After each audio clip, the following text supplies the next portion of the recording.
Aquel día comprendí que el amor puede morir sin hacer ruido. Fue en mi propio cumpleaños, frente a toda mi familia, cuando mi esposo, Ernesto, se levantó con una copa de vino en la mano, sonrió con soberbia y dijo: «Brindemos por Victoria, mi esposa, la mujer más fuerte que conozco, porque, la verdad, solo por lástima me casé con ella». La carcajada que siguió fue un rugido cruel que me desgarró por dentro. Las risas de sus hermanos, las miradas incómodas de mis hijos, el silencio pesado de la mesa, todo se mezcló en un torbellino que me hizo tragar lágrimas que no me atreví a dejar salir. Nadie me defendió, ni siquiera mi hijo mayor, que bajó la cabeza y fingió no escuchar.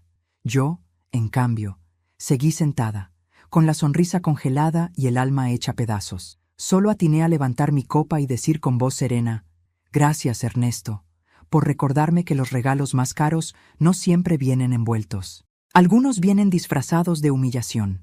El silencio que siguió fue más hiriente que las risas, y mientras todos miraban hacia otro lado, yo supe, en lo más profundo de mí, que ese sería el último día que lloraría en silencio por él. Pero antes de continuar, quiero hacerte una invitación muy especial. Suscríbete al canal y deja tu me gusta. Esto me ayuda a ver que me apoyas y disfrutas de mis historias. Y comenta aquí abajo desde qué ciudad nos estás viendo. Ahora, continuemos. Esa noche, cuando todos se fueron y las copas quedaron vacías sobre la mesa, lo miré a los ojos y vi algo que me dio miedo y asco al mismo tiempo. Placer. Sí, Ernesto disfrutaba humillarme. Era su manera de recordarme que me tenía dominada, que dependía de él, que sin él yo no era nadie. Pero se equivocaba. Había confundido mi silencio con debilidad y mi paciencia con rendición. Recogí los platos, lavé los restos de su fiesta y subí a la habitación. Él dormía, roncando con la tranquilidad de quien no teme el mañana. Lo observé durante unos segundos y por primera vez en 35 años no sentí amor, ni rabia, ni pena. Sentí nada. Y cuando una mujer llega a sentir nada, es porque algo muy grande está a punto de cambiar. Me senté frente al espejo. El reflejo que me devolvía la mirada no era el de una víctima. Era el de una mujer cansada, sí, pero viva, lúcida, con una chispa que empezaba a brillar donde antes solo había sombra. Recordé mis años de juventud, cuando era independiente, risueña, libre.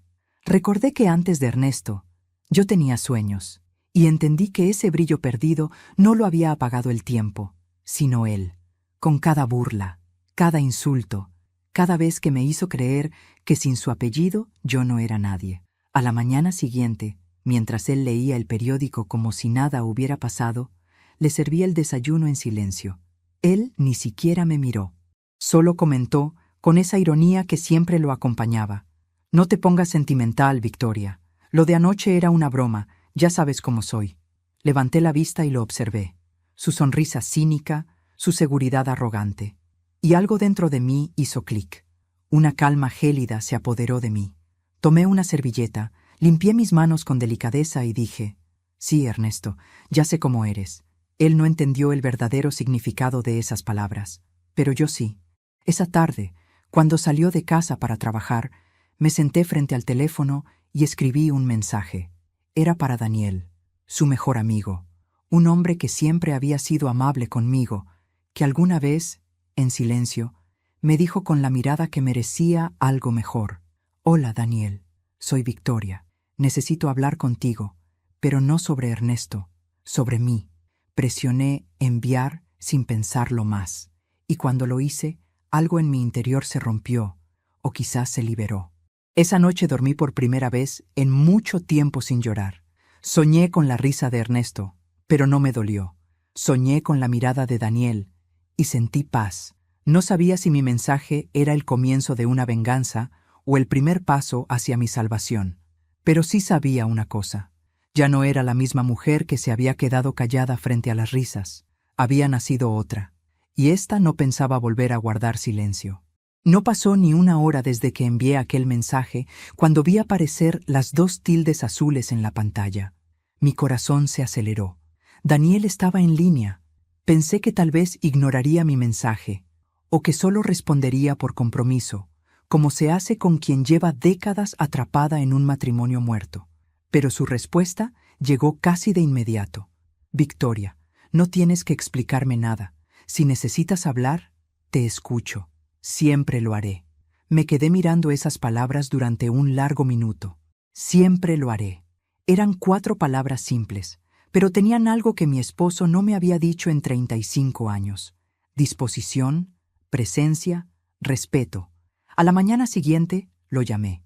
Su voz, grave y serena, me hizo sentir una paz extraña. Nos citamos en una cafetería del centro, una que Ernesto jamás visitaba porque decía que ahí solo van los que no tienen clase. Cuando llegué, Daniel ya estaba esperándome. El tiempo lo había cambiado, pero sus ojos seguían siendo los mismos, claros, honestos, de esos que te miran sin juzgarte. Se levantó, me abrazó con cuidado, como si temiera romper algo. «Te ves cansada, Victoria», me dijo, «pero también distinta». «Es que ya no tengo miedo», le respondí. Nos sentamos. Pedí un café negro, él un té. Hablamos de cosas simples al principio, el clima, sus nietos, los años que habían pasado. Pero bastó un silencio. Uno de esos silencios densos que solo existen entre 2 personas que se entienden sin hablar, para que las palabras comenzaran a salir de mi boca como un río contenido. Le conté lo de la cena, las risas, la humillación. Le conté que no lloré, que algo dentro de mí se había roto para siempre. Y cuando terminé, Daniel no me dio un consejo. No me dijo que lo olvidara, ni que los hombres son así. Solo me dijo, «No te merecías eso, nunca». Fue la primera vez en años que alguien me dijo una verdad sin adornos, sin lástima, sin disfrazarla. Durante días, nuestras conversaciones se volvieron una rutina secreta. Nos enviábamos mensajes cortos, a veces banales, a veces profundos. Yo le contaba cómo Ernesto volvía a casa oliendo a perfume ajeno, cómo se jactaba de negocios que no existían, cómo su risa se me clavaba como una espina cada noche. Y Daniel escuchaba, siempre con paciencia, siempre con ese respeto que me devolvía el aire. Un día me escribió, «Victoria, no puedes dejar que él siga destruyéndote. No necesitas venganza, necesitas volver a ser tú». Pero yo no estaba lista para escuchar eso. En ese momento todavía no quería ser yo. Quería que Ernesto pagara. Así que cambié de tema y le propuse algo. «¿Recuerdas que Ernesto te contó sobre esa reunión que tendrá el viernes?», le dije por teléfono. «Sí». «¿Por qué?». «Porque no va a ir. Va a decirme que tiene que quedarse en la oficina. Y mientras tanto, quiero que lo veamos juntos». Daniel se quedó en silencio. «¿Estás segura, Victoria? Necesito saber la verdad con mis propios ojos». Él aceptó, aunque su tono tenía más preocupación que curiosidad. El viernes lo recogí en la esquina de mi calle. Llevaba un vestido sencillo y un pañuelo en el cuello para disimular el temblor de mis manos. Aparcamos frente al restaurante donde Ernesto supuestamente tenía una cena de negocios. No tardamos en verlo llegar, acompañado de una mujer joven, con un vestido rojo y una risa escandalosa. Lo vi tomarle la mano. Lo vi besarla antes de entrar. Daniel no dijo nada. Solo me miró, esperando mi reacción. Pero yo no lloré. No sentí rabia. Sentí liberación.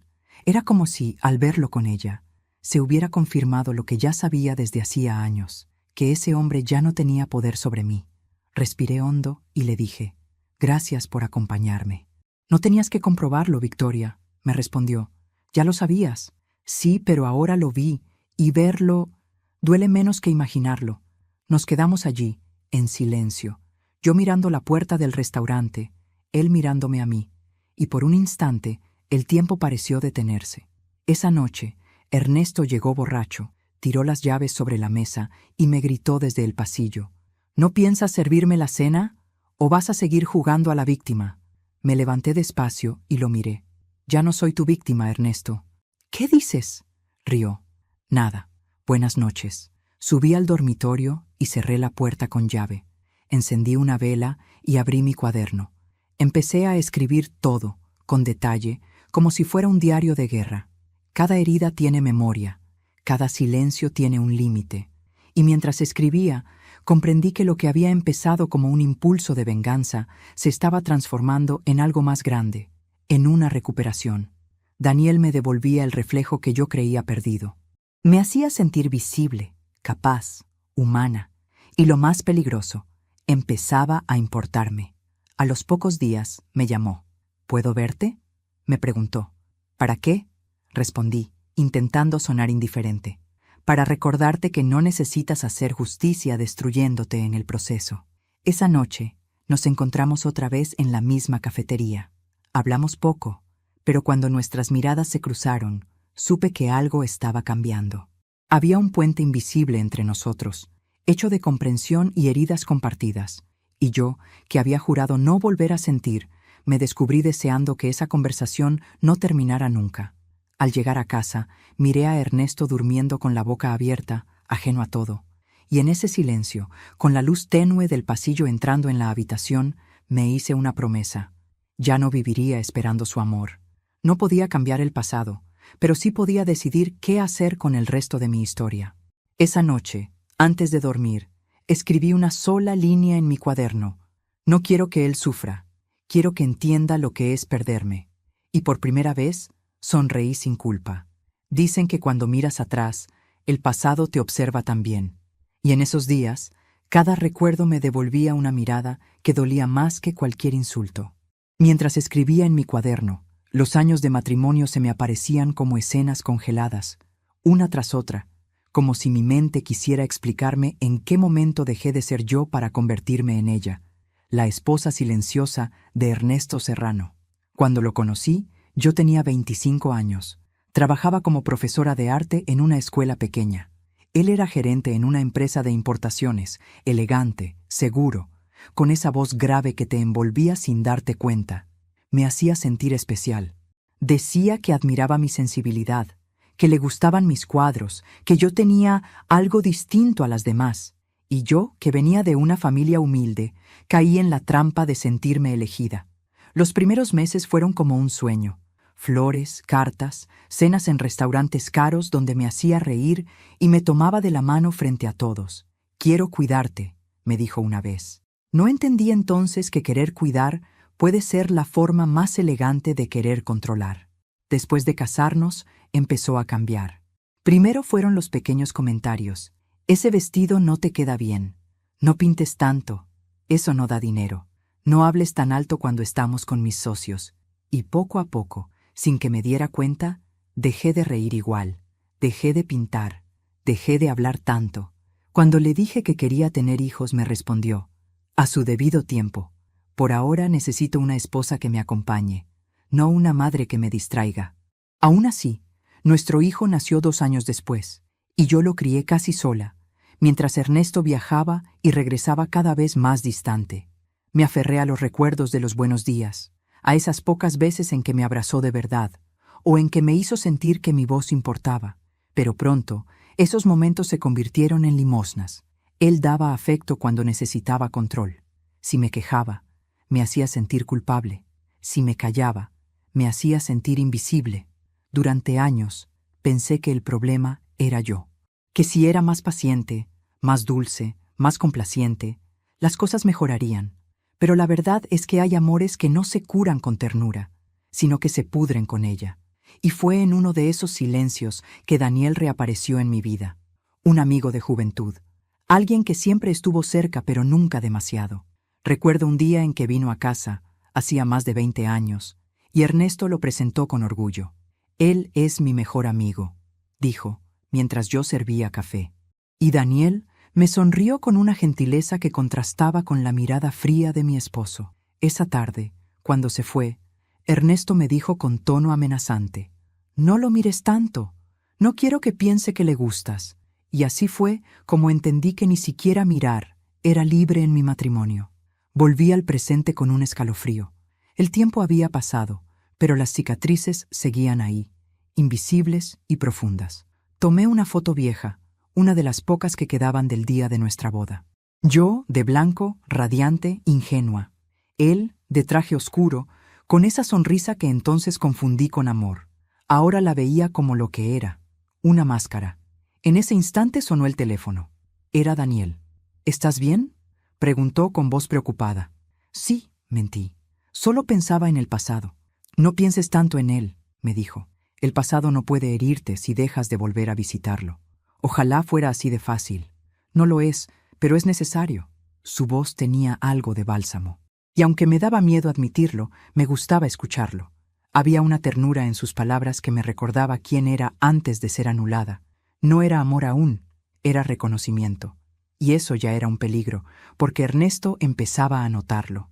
Esa noche, él llegó temprano a casa, algo poco común. Olía a whisky y celos. ¿Con quién hablabas?, me preguntó sin mirarme. Con nadie, respondí, sabiendo que no me creería. Se acercó, me arrebató el teléfono de las manos y revisó mis mensajes. No encontró nada, porque había aprendido a borrar las conversaciones, pero su mirada me atravesó con rabia. No me hagas pasar vergüenzas, Victoria. Sabes que sin mí no eres nadie. Yo no respondí, pero en mi cabeza una voz distinta, más fuerte, me decía: ya no, Ernesto, ya no. Cuando subió a dormir, me quedé en el sofá, mirando la ventana. Afuera, las luces de la ciudad parpadeaban como si el mundo siguiera girando sin mí. Y pensé en algo que Daniel había dicho días antes. A veces, la venganza no es hacerle daño al otro, sino dejar de vivir bajo su sombra. Me dormí con esa frase en la mente. Al día siguiente, recibí una carta en el buzón. Era de Daniel. Dentro, una hoja escrita a mano. No sé si lo que sientes por mí es gratitud o algo más, pero quiero que recuerdes esto. Mereces una vida en la que no tengas que pedir permiso para respirar. Lloré. Lloré por la mujer que había sido, por la que aún era, y por la que empezaba a nacer. No sabía hacia dónde me llevaba ese camino, pero sentía que ya no había marcha atrás. Cerré mi diario con una última frase escrita en tinta negra. A veces, el amor que más duele no es el que te falta, sino el que te sobra del pasado. Y esa noche, mientras Ernesto roncaba, me prometí que el próximo recuerdo que tuviera de mí misma no sería de una mujer rota, sino de una mujer libre. Nunca pensé que el silencio pudiera hacer tanto ruido. Mi silencio, el mismo que durante años fue símbolo de sumisión, se había convertido en una amenaza. Ernesto lo notó. Y cuando un hombre como él siente que está perdiendo el control, su miedo se disfraza de furia. Aquella mañana, bajé las escaleras con paso tranquilo. El aroma del café recién hecho llenaba la cocina, y la luz del sol se colaba por las cortinas. Era una mañana como cualquier otra, pero en el aire había algo distinto. Yo era distinta. Me senté frente a él, con una serenidad que lo desconcertó. ¿No vas a decirme nada?, preguntó, sin levantar la vista del periódico. ¿Sobre qué?, respondí, mientras removía el azúcar en mi taza. Sobre anoche. Te hablé y ni siquiera me miraste. Quizás porque ya no tengo nada que decirte, Ernesto. Sus ojos se alzaron bruscamente, buscando la sumisión de siempre, pero no la encontró. Solo vio una calma que lo desarmó. ¿Qué te pasa últimamente?, dijo, intentando sonar autoritario. Nada. Simplemente me cansé de ser tu sombra. Guardó silencio, y por un instante pude ver en su rostro algo nuevo: inseguridad. No sabía cómo reaccionar ante una mujer que no temblaba, que no pedía perdón, que no justificaba su existencia. Trató de sonreír, pero su risa se quebró. «Vaya, al fin te estás volviendo divertida», murmuró con desprecio. «No, Ernesto, me estoy volviendo libre». Él dejó caer la taza con un golpe seco. El café se derramó sobre la mesa, manchando el mantel blanco, y ese pequeño accidente fue como un presagio. Algo estaba a punto de romperse. Durante los días siguientes, la tensión creció en casa. Sus comentarios se volvieron más mordaces, sus gestos más controladores, pero ya no me afectaban. Había algo en mí que lo asustaba, mi indiferencia. Mi paz lo enfurecía más que cualquier grito. Una tarde, entró en mi estudio sin tocar. Yo estaba pintando, después de muchos años. El olor del óleo llenaba el aire, y en el lienzo empezaban a nacer trazos de luz y sombra, como si mi alma se desnudara por primera vez en décadas. Él se quedó parado en la puerta, observando. «¿Otra vez con tus tonterías?», dijo. «Sí, mis tonterías», le respondí sin mirarlo. «¿Y eso qué significa?». «Que ya no necesito tu permiso para existir». Esa frase lo descolocó. Por un segundo, pareció querer gritarme, pero no lo hizo. Simplemente dio media vuelta y salió, golpeando la puerta tan fuerte que la pintura recién hecha tembló sobre el caballete. Yo sonreí, porque su ira era la confirmación de mi victoria silenciosa. Esa noche, Daniel me llamó. Su voz fue mi refugio. ¿Todo bien?, preguntó. Mejor que nunca. Creo que Ernesto empieza a temerme. No te teme, respondió. Te respeta y no sabe cómo manejarlo. ¿Respeto?, reí suavemente. No sé si esa palabra existe en su mundo. Entonces invéntala tú, dijo él. Eres más fuerte de lo que crees, Victoria. Sus palabras me acariciaron el alma, y por un instante pensé en lo injusto que había sido el destino. ¿Por qué el hombre correcto llegó tan tarde? Pero enseguida comprendí que no era cuestión de tiempo, sino de transformación.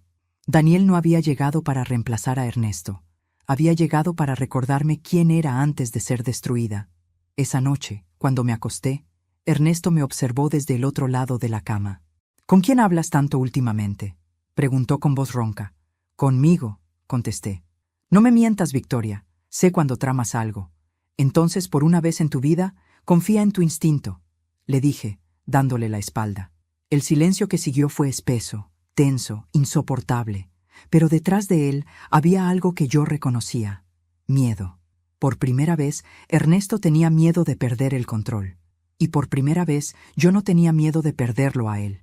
Los días se convirtieron en un juego de miradas, en un campo de batalla disfrazado de rutina.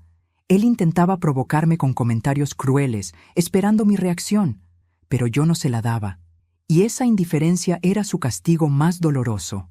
Una tarde, mientras me maquillaba frente al espejo, me preguntó con sarcasmo: ¿Y a dónde vas tan arreglada? A vivir, le respondí, y me fui. Esa noche, cuando regresé, lo encontré esperándome en el sofá, con un cigarrillo entre los dedos y una copa de whisky a medio terminar. ¿Dónde estuviste?, preguntó. Paseando. No me tomes por tonto. Tranquilo, Ernesto. No hace falta que lo haga. Tú lo haces muy bien solo. Su rostro cambió. Se levantó bruscamente, con el vaso aún en la mano. Ten cuidado, Victoria. No sabes con quién estás jugando. Sí lo sé, dije mirándolo a los ojos, con un hombre que ya no asusta a nadie. El vaso cayó al suelo, rompiéndose en 1000 pedazos. El eco del cristal fue el sonido exacto de lo que estaba ocurriendo entre nosotros. La primera grieta. Esa noche dormí con la puerta cerrada y el corazón tranquilo. Ya no era la esposa obediente ni la mujer invisible. Era una mujer que había aprendido que a veces vengarse no es atacar, sino dejar de temer. Mientras me quedaba dormida, escribí en mi diario: la primera grieta no se oye, pero cuando aparece, nada vuelve a ser igual. Y aunque no podía imaginarlo, esa grieta pronto se convertiría en un terremoto, uno que no solo derrumbaría mi matrimonio, sino que revelaría secretos que llevaban años enterrados. El aire se sentía distinto aquella tarde, una mezcla entre calma y presagio. Había pasado una semana desde la última discusión con Ernesto, y aunque él seguía actuando con su acostumbrada arrogancia, algo en su mirada había cambiado. Ya no me veía como antes, y eso, más que su furia, me producía satisfacción. Me había propuesto no permitirle una sola herida más, y sin embargo, el corazón es traicionero. Entre tanto silencio y tanta tensión, lo único que lograba aliviarme era escuchar la voz de Daniel. Él había vuelto a convertirse en mi refugio, pero esta vez su voz no era solo consuelo, era una puerta abierta a otra vida. Nos habíamos citado en su casa. Era la primera vez que lo visitaba desde que todo comenzó. Recuerdo que al llegar, el olor a madera vieja y café recién hecho me envolvió como una caricia. Sobre una repisa había fotos de su esposa fallecida, de sus nietos, de momentos simples pero llenos de verdad. Era un hogar con alma, algo que hacía mucho tiempo no sentía. «Te ves más tranquila», me dijo mientras servía el café. «Más decidida», respondí. «¿Y eso es bueno o peligroso?» «Depende de quien lo pregunte», le sonreí. Nos reímos. Era una risa leve, madura, como la que tienen dos personas que se entienden sin necesidad de palabras. Y en esa pausa, su mirada se volvió más seria. «Victoria, hay algo que necesito contarte. Pero antes de continuar, quiero hacerte una invitación muy especial. Suscríbete al canal y deja tu me gusta. Esto me ayuda a ver que me apoyas y disfrutas de mis historias. Y comenta aquí abajo desde qué ciudad nos estás viendo. Ahora, continuemos, porque lo que viene a continuación te pondrá la piel de gallina. Su tono era grave, casi confesional. He estado revisando algunos papeles de Ernesto, dijo. ¿Papeles? ¿Por qué? Porque hace un mes me pidió un favor. Quería que le ayudara a abrir una cuenta nueva, pero algo no me cuadró. ¿Cuenta nueva? ¿De qué estás hablando? Daniel me miró fijamente. Tu esposo tiene dinero oculto, Victoria. Y no solo eso. Hay una póliza de seguro a su nombre, firmada después de que ustedes se casaron. Y, dije con el corazón acelerado, la beneficiaria no eres tú. El silencio que siguió fue tan espeso que el aire pareció detenerse. Sentí un frío que me recorrió desde el pecho hasta las manos. ¿Estás seguro? Pregunté, con un hilo de voz. Completamente. Lo firmó hace poco. Está a nombre de Claudia Salcedo. ¿Claudia? Repetí, confundida. ¿Su secretaria? Sí, la misma. Me llevé una mano al rostro, intentando asimilarlo. Era como si una puerta oculta se hubiera abierto ante mí, revelando no solo su traición, sino su plan. Entonces, susurré, si algo me pasara, ¿ella se quedaría con todo? Exactamente. El corazón me latía con fuerza. Todas las piezas encajaban, sus ausencias, su irritabilidad, su interés repentino por mis horarios, su insistencia en que no saliera sola. Ernesto no solo me estaba traicionando, estaba preparándose para borrarme del mapa. «Daniel», dije temblando, «si eso es verdad, necesito pruebas». «Las tengo, pero debes prometerme algo. No hagas nada imprudente. Ya hice promesas que me mataron poco a poco. Esta vez no. Victoria, escúchame. No puedes enfrentarlo sola. No voy a hacerlo. Voy a dejar que él mismo se destruya». Esa noche no dormí. Me quedé sentada frente al espejo, mirando mis manos, preguntándome en qué momento pasé de ser esposa a ser testigo de mi propia ruina. Pero algo dentro de mí también se encendió. No era miedo, era determinación. Revisé mis cuentas, mis papeles, mis objetos personales. Descubrí que algunos documentos habían desaparecido. Entre ellos, la escritura de la casa. Fue entonces cuando lo entendí todo. Ernesto estaba moviendo cada ficha con precisión, y yo, mientras tanto, debía fingir que no sabía nada. A la mañana siguiente, bajé con una calma ensayada. Lo encontré desayunando, impecable como siempre, hojeando el periódico con esa falsa elegancia que tanto me repugnaba. «¿Dormiste bien?», dijo sin mirarme. «Como un ángel», respondí. «Me alegra. Hoy tengo una reunión importante. Volveré tarde». «Perfecto. Aprovecharé para ordenar algunos papeles». «¿Papeles?», preguntó, levantando una ceja. «Nada importante», dije, sonriendo. Su mirada me recorrió de arriba a abajo, buscando señales, sospechas, miedo. Pero no encontró nada, y esa fue mi victoria. Cuando salió, lo seguí en silencio. Lo vi reunirse con Claudia en un café del centro. Ella le tomó la mano con una familiaridad que me revolvió el estómago. Pero no lloré. Ya no. Grabé todo desde el auto. Su conversación, sus gestos, incluso el momento en que él le pasó un sobre. Sabía que ese video, junto con las pruebas que Daniel tenía, serían mi arma definitiva. Al regresar a casa, sentí algo que hacía años no sentía. Poder. Un poder tranquilo, frío, exacto. El de una mujer que ya no espera justicia. La fabrica. Esa noche, cuando Ernesto volvió, lo recibí con una sonrisa. Él me miró extrañado. «¿Por qué estás tan callada?» «Porque las palabras a veces estorban». «¿Y eso qué significa?» «Ya lo sabrás, Ernesto. Muy pronto lo sabrás». Cuando se fue a dormir, saqué mi cuaderno y escribí. «He descubierto la verdad, pero no voy a gritarla. La verdad, cuando se guarda en silencio, puede ser más letal que cualquier venganza». Cerré el cuaderno y miré por la ventana. La noche estaba en calma, el tipo de calma que precede a la tormenta. Y esta vez, la tormenta llevaría mi nombre. Una vez que conoces la verdad, ya no puedes volver a dormir igual. Desde que Daniel me mostró aquellos documentos, cada noche se convirtió en un ensayo de lo que estaba por venir. Mientras Ernesto dormía a mi lado, yo planificaba, memorizaba, actuaba, y cada respiración suya, Cada ronquido tranquilo me recordaba lo poco que le quedaba de esa falsa seguridad que tanto amaba. La mañana del domingo bajé temprano a la cocina. Preparé café, puse flores en el centro de la mesa y revisé el celular. Todo estaba listo. Había enviado los mensajes la noche anterior, con un tono cordial y neutro. Queridos, los espero el viernes para una cena especial en casa. Quiero celebrar la familia, la vida y los nuevos comienzos. Sabía que vendrían todos, mi hijo, su esposa, los hermanos de Ernesto y, por supuesto, él. Nadie se perdería el espectáculo. Me vestí con un vestido azul que había estado guardado años. Era el mismo que usé en nuestro aniversario número 20, antes de que su crueldad me hiciera olvidar que era hermosa. Me miré al espejo y por primera vez en décadas me reconocí. Esa tarde, Daniel pasó por casa. Traía una carpeta en la mano y un gesto serio. ¿Estás segura de esto?, preguntó. Más que nunca. Esto podría hundirlo. No, Daniel. Esto va a mostrar quién fue siempre. Me senté frente a él.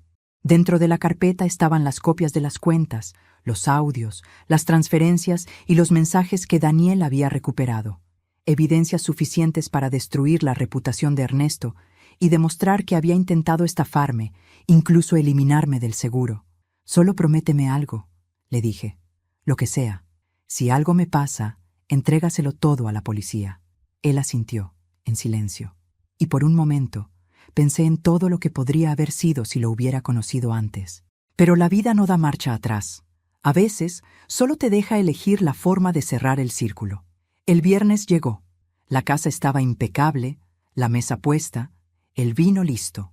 Encendí velas, puse música suave y esperé.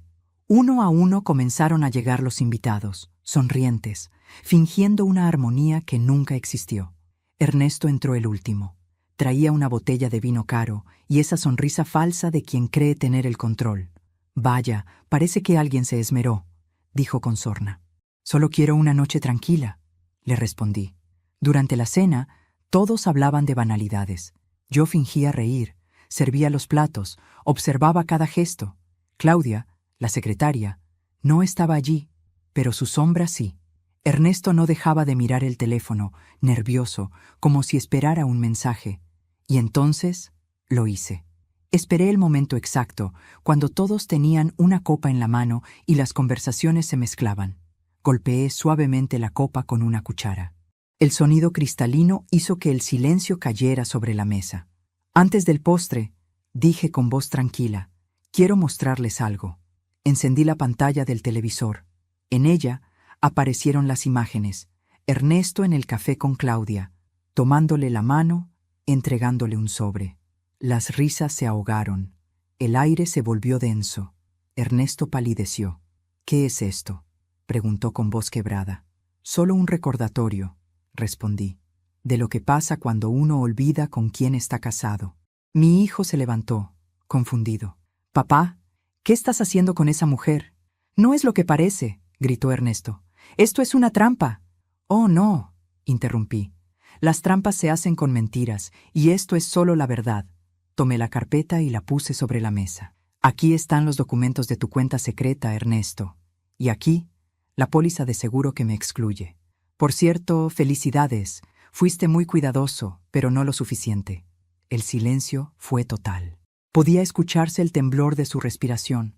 Los ojos de todos se clavaron en él, y por primera vez lo vi pequeño. Ese hombre que durante años se creyó gigante frente a mí, ahora se encogía ante su propia vergüenza. «¿Así que eso eras?», dije con una calma gélida. «Un cobarde que necesitaba aplastar a una mujer para sentirse fuerte. Un traidor que firmó mi sentencia mientras yo le servía la cena». Ernesto golpeó la mesa. «¡Cállate! ¡Basta! ¿Te molesta escuchar lo que hiciste?», repliqué. «Pues acostúmbrate, porque esta noche todos van a escucharlo». Saqué el teléfono y reproduje el audio de su conversación con Claudia. «Solo tengo que asegurarme de que ella firme el documento. Una vez que muera, todo será tuyo». Los rostros alrededor de la mesa se descompusieron. Mi hijo dio un paso atrás, como si no reconociera al hombre que tenía enfrente. Ernesto, rojo de furia, intentó quitarme el teléfono. Yo lo aparté con firmeza. «Tócame, y será lo último que hagas», le dije. El caos estalló. Gritos, reproches, lágrimas. La familia se desmoronaba ante mis ojos, pero yo no sentí culpa. Solo una extraña paz, la de quien por fin se libera del peso del miedo. Ernesto me miró, derrotado. ¿Qué ganaste con esto, Victoria? A mí misma. ¿Y crees que te van a creer? No lo necesitan. Tengo pruebas. Y tú tienes un infierno esperándote. Me di media vuelta y caminé hacia la puerta. Nadie me detuvo. Solo escuché a mi hijo decir entre sollozos: «Papá, ¿cómo pudiste?» Esa noche dormí sola, pero no fue una soledad triste, fue la soledad de la libertad, de quien ya no necesita la aprobación de nadie para sentirse viva. Antes de apagar la luz, escribí en mi cuaderno: «Las máscaras siempre caen. Solo hay que tener el valor de esperar el momento exacto para arrancarlas». Y con eso cerré los ojos, sabiendo que al día siguiente nada volvería a ser igual. El silencio del día siguiente era tan profundo que podía oír el tic-tac del reloj como un corazón ajeno. No había gritos, ni llantos, ni pasos, solo los ecos de todo lo que había estallado la noche anterior. La casa estaba en calma, pero no era la calma de la paz, era la calma del después, ese instante en el que el polvo se asienta sobre las ruinas. Caminé descalza por el salón, recogiendo los restos del banquete: copas volcadas, servilletas arrugadas, un mantel manchado de vino y de verdad. Todo olía a derrota, pero no la mía. Me detuve frente al espejo del pasillo. La mujer que me devolvía la mirada no era la misma que había soportado humillaciones durante décadas. Sus ojos estaban serenos, pero firmes. Había algo casi peligroso en esa calma, algo que solo conocen las mujeres que sobrevivieron a su propio miedo. A media mañana, el teléfono sonó. Lo dejé sonar 3 veces antes de contestar. «¿Qué quieres, Ernesto?», pregunté sin emoción. «Necesitamos hablar». «No tenemos nada que decirnos. Estoy afuera». Me quedé en silencio unos segundos. Miré por la ventana y allí estaba, de pie, con el rostro demacrado, la camisa sin planchar, los ojos enrojecidos. El gran Ernesto Serrano, el hombre que siempre se creyó indestructible, ahora parecía una sombra. Abrí la puerta. Entró sin pedirme permiso, como siempre, pero esta vez no porque tuviera poder, sino porque no sabía actuar de otra manera.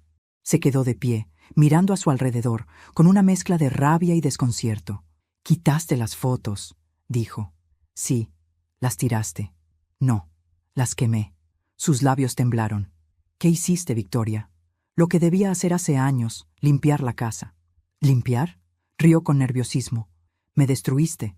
«No, Ernesto, yo solo te quité la máscara». Se acercó con los hombros tensos y su respiración olía a alcohol y desesperación. «¿Era necesario hacerlo delante de todos?», dijo con la voz rota. «Sí, porque tú me humillaste delante de todos». «Eso fue una broma, maldita sea», gritó golpeando la mesa. «¿Una broma?», repetí despacio, disfrutando de cada sílaba. «Te reíste de mí durante 35 años, Ernesto. Y cuando ya no pude más, cuando decidí devolver la sonrisa, lo llamas una broma». Se quedó callado. Su mirada era la de un hombre acorralado, incapaz de entender cómo el poder se le había escurrido de las manos. «¿Qué ganaste con esto?», preguntó con amargura. «A mí». «¿A ti?», rió. «Estás sola, Victoria. ¿De qué te sirve?». «De todo. La soledad no me asusta. El miedo ya me lo gasté contigo». Fumaba nervioso, caminando de un lado a otro. «No puedes destruirme así. No sabes con quién te metes». «Claro que lo sé. Yo tengo contactos, tengo abogados, tengo gente». «Tenías», lo interrumpí. «Ya no tienes nada». Le mostré la carpeta sobre la mesa. Sus manos temblaban cuando la tomó. Al abrirla, su expresión cambió de arrogancia a terror. Allí estaban las copias de las transferencias, los correos con Claudia, los registros bancarios, cada mentira, cada trampa, cada firma. «¿Dónde conseguiste esto?», balbuceó. «No importa. Esto no tiene valor legal. Ya no lo necesitas, porque ya lo entregué». El cigarrillo se le cayó de las manos. «¿Qué? La denuncia está hecha». «No, no puedes haberlo hecho. Lo hice ayer, y por si acaso, también lo envié a la prensa». Su rostro se volvió ceniza. Se dejó caer en la silla. «¿Por qué me haces esto?», dijo en un hilo de voz. «No te equivoques, Ernesto. Esto no es venganza, es justicia. Me observó con una mezcla de odio y súplica. No puedes hundirme, no después de todo lo que te di. ¿Darme? Reí con incredulidad. ¿Qué me diste? ¿Las cicatrices? ¿Las noches de miedo? ¿Los años que perdí creyendo que valía menos de lo que era? Me diste ruinas, y con ellas construí mi libertad. Intentó levantarse, pero las piernas le temblaban. Parecía viejo. No por los años, sino por el peso del vacío. Tú no eras así, dijo entre dientes. No, tú me hiciste así. Eres peor que yo. No, solo aprendí a hablar tu idioma y a usarlo contra ti. Se acercó lentamente, con los ojos vidriosos. Por un momento pensé que iba a golpearme, pero no lo hizo. Solo me miró, como si buscara algo de la mujer que conoció. Victoria, susurró, no me odies, no te odio. Entonces, ¿por qué? Porque necesitaba mirarte a los ojos y que supieras lo que se siente ser pequeño. La puerta se abrió de golpe. Era mi hijo. No esperaba verlo allí, pero Daniel le había contado lo ocurrido. Traía el rostro tenso, confundido. «Papá, ¿qué hiciste?», preguntó. Ernesto se giró hacia él. «Hijo, no escuches lo que dice tu madre. Ella está...» «Vi los documentos», lo interrumpió mi hijo. «No sabes lo que haces». «Sí sé. Destruiste a mamá. Y ahora te destruyes tú solo». Ernesto se quedó sin palabras. Sus ojos se llenaron de lágrimas, y no sé si fue de vergüenza o de miedo. Mi hijo se acercó a mí y me tomó de la mano. «Vámonos, mamá». «No, quiero escucharlo», dije. Él negó con la cabeza. «Ya no tiene nada que decir». Ernesto se derrumbó en la silla, con la cabeza entre las manos. «¿Así termina todo?», murmuró. «Sí», le respondí. «Así termina cuando una mentira dura demasiado». Me acerqué despacio y dejé un sobre frente a él. «¿Qué es esto?», preguntó. «Los papeles del divorcio». «¿Tan rápido?». Hace meses los tenía listos. Solo estaba esperando el momento adecuado. Los abrió. Dentro, junto con la firma, había una foto nuestra del día de la boda. Por detrás, escribí una sola frase. «Gracias por enseñarme quién no quiero volver a ser». Él se levantó tambaleante, con el rostro gris, envejecido de repente. «¿Y qué vas a hacer ahora, Victoria?». «Vivir. ¿Sola?». «Libre». Se quedó mirándome largo rato, con esa mezcla de rencor y melancolía que tienen los hombres cuando descubren que su poder se acabó. Y entonces, antes de irse, preguntó con voz apagada, «¿Y Daniel? ¿También lo usarás?». «No necesito usar a nadie, pero si él me acompaña, será porque quiere, no porque me teme». Giró la cabeza hacia un costado, con los ojos vidriosos. «Eres cruel». «No, Ernesto, soy consecuencia». Caminó hasta la puerta. Su mano tembló al girar la perilla. Por un instante pensé que iba a decir algo más, alguna última frase para intentar recuperar el control. Pero no, solo murmuró, «Nunca creí que tu silencio doliera más que tus palabras». Y se fue. La casa volvió a quedar en silencio. Un silencio distinto. Ya no era el silencio del sometimiento, sino el del cierre. Me quedé de pie en medio del salón, respirando hondo. No lloré, no temblé, no recé, solo sentí alivio. Minutos después, el teléfono sonó. Era Daniel. «¿Todo bien?», preguntó. «Sí», respondí. «Ya está hecho». «¿Y cómo te sientes?». «Liviana». «Te lo dije», susurró él. A veces, la justicia no necesita gritar, solo sostener la mirada. Esa noche lo vi de nuevo. Nos encontramos en el café donde todo empezó. Daniel me esperó con esa sonrisa tranquila que siempre me recordaba lo que era el respeto. Pedimos vino y hablamos poco. No hacía falta. Entre nosotros, las palabras habían dejado de ser necesarias. Le conté cómo fue la visita. Él me escuchó sin interrumpir. Cuando terminé, me miró con ternura. «¿Te diste cuenta de algo, Victoria?», preguntó. «¿De qué?». «Que lo venciste sin convertirte en él». No supe qué responder. Solo asentí, con un nudo en la garganta. Porque tenía razón. No lo destruí con odio, sino con verdad.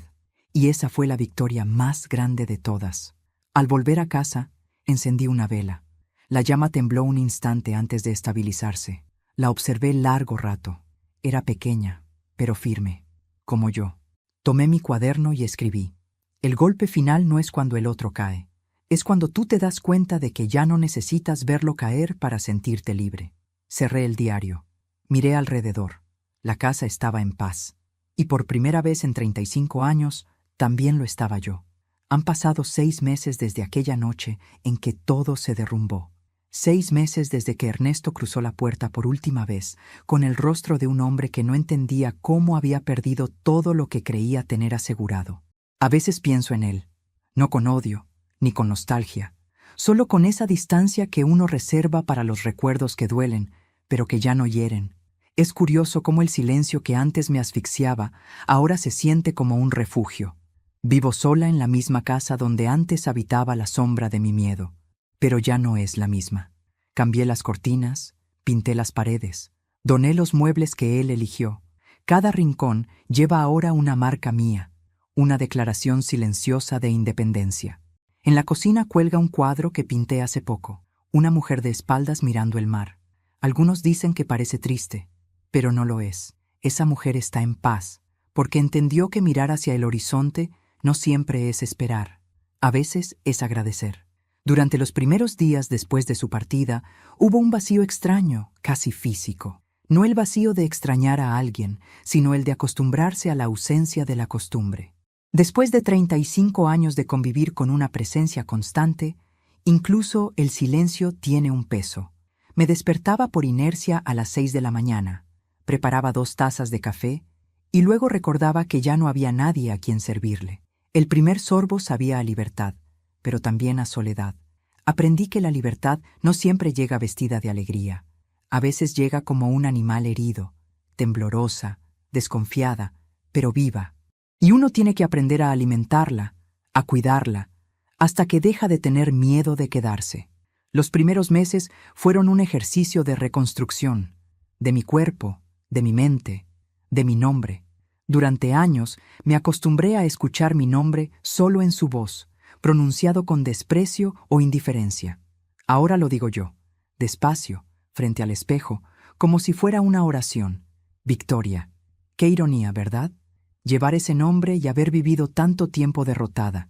Volví a pintar. El olor del óleo me salvó más de una vez. Las manos manchadas de color me recordaban que aún podía crear belleza, incluso después de haber habitado el infierno. A veces me detenía frente al lienzo, respiraba hondo y me decía, esto también es venganza, Victoria. No destruir, sino construir de nuevo. Ernesto no fue a prisión. Las pruebas que Daniel y yo presentamos bastaron para que lo despidieran, para que perdiera su reputación y su dinero, pero no para encerrarlo. No me importó. La verdadera condena fue verlo perder lo que más amaba, el respeto de su hijo, el poder sobre mí, la imagen de sí mismo. Su castigo fue vivir sabiendo que ya nadie le creía. Supe por amigos comunes que vive en un pequeño apartamento alquilado, lejos de la ciudad. Dicen que envejeció de golpe, que apenas sale, que bebe más de lo que come. A veces, cuando pienso en eso, siento una punzada de compasión, y luego recuerdo que él nunca tuvo compasión por mí. Y entonces dejo que el sentimiento se disuelva, como una hoja llevada por el río. Daniel, en cambio, siguió siendo mi faro, no mi salvador, ni mi pareja, ni mi excusa, solo un compañero en este proceso de reconstrucción. Nos vemos a menudo, tomamos café, caminamos por el parque, hablamos de arte, de la vida, de cómo el tiempo nos cambia sin pedir permiso. Nunca me presiona, no me exige nada, y eso, después de tantos años de opresión, se siente como el mayor acto de amor. Una tarde, mientras paseábamos, me dijo algo que aún guardo en el corazón. A veces confundimos el amor con la costumbre de sufrir, y cuando dejamos de sufrir, creemos que dejamos de amar.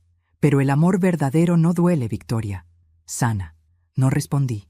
Solo sonreí, porque entendí que por primera vez alguien me veía sin intentar definirme, y esa simple mirada bastó para recordarme que el amor no tiene que ser un campo de batalla. Puede ser un lugar donde descansar. El juicio por el divorcio fue rápido. Ernesto no se presentó. Mi abogado me dijo que firmó los papeles sin leerlos, con una nota al margen. No quiero volver a verla. Y así fue. Nunca más lo vi. Ni siquiera cuando murió su madre, ni cuando vendieron la vieja casa de sus padres. Nada. Fue como si hubiéramos sido fantasmas el uno para el otro. Pero lo curioso es que no me dolió, porque, en el fondo, ya lo había despedido mucho antes. Lo había enterrado en silencio el día que me humilló frente a todos. Lo que murió en esa cena no fue nuestro matrimonio, fue mi miedo. A veces, por las noches, salgo al jardín con una copa de vino y miro las estrellas. Pienso en todas las versiones de mí misma que tuve que dejar morir para llegar aquí. La esposa obediente, la mujer invisible, la que callaba para evitar una pelea, la que se convencía de que la culpa era suya. Las entierro una por una, con ternura, porque todas ellas me trajeron hasta esta mujer que soy ahora, y entonces, en voz baja les digo, gracias por sobrevivir cuando yo no sabía cómo hacerlo. No todo es perfecto, claro. Hay días en que el pasado regresa con su eco amargo. Hay mañanas en que aún me despierto sobresaltada, esperando escuchar su voz gritar desde el pasillo. Pero ya no tiemblo, solo sonrío y me digo, tranquila, Victoria. Ya no está, ya no puede tocarte. He aprendido que sanar no es olvidar. Es recordar sin desangrarse. Es mirar la cicatriz y decir, sí, dolió, pero ya no me duele más. Hace poco, mi hijo vino a visitarme. Hacía meses que no lo veía. Llegó con un ramo de flores y los ojos llenos de culpa. Mamá, me dijo, nunca supe todo lo que pasabas. Pensé que exagerabas. No te culpes, hijo, le respondí. Hay cosas que una madre no puede explicar sin romperse. ¿Lo perdonaste?, preguntó. Pensé unos segundos antes de responder. Sí, pero no por él, por mí. Porque el perdón no es absolver al otro, es dejar de cargar su sombra. Mi hijo lloró, yo también.